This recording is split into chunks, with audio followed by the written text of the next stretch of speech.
Kinumpirma ni Senate President Tito Soto na totoong nagkaroon ng panghihikayat kay Senadora Loren Legarda para palitan ang kanyang liderato. Kwento niya mismong si Legarda pa raw ang nagsabi sa kanya nito.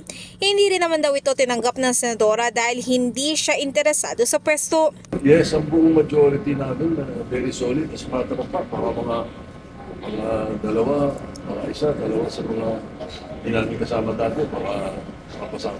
Sa kabilang banda, tumanggi naman si Soto na banggitin ang pangalan ng senador na kumausap kay Legarda pero pag-amin niya ay galing daw sa minority bloc ang gumawa nito. Samantala bagamat parte ng minority bloc ay nanindigan naman si Senador Robin Padilla na wala siyang nakikitang rason para magkaroon nga ng change of leadership. Ngunit pag-amin niya posibleng maging bukas raw siya sa ganito sa panahon nga na umabot ang impeachment case ni Vice President Sara Duterte sa Senado. Wala akong gusto.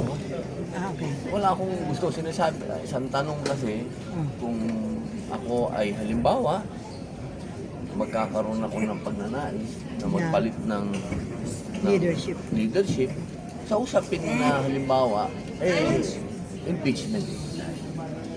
Pag yun ang pinag-usapan, halimbawa, may impeachment na na nakarating dito, So ang gusto obvious nyo, naman. ang gusto nyo maging leader ng Senate kapag nandito impeachment ni Inday ay Siyempre, kailangan... from the minority.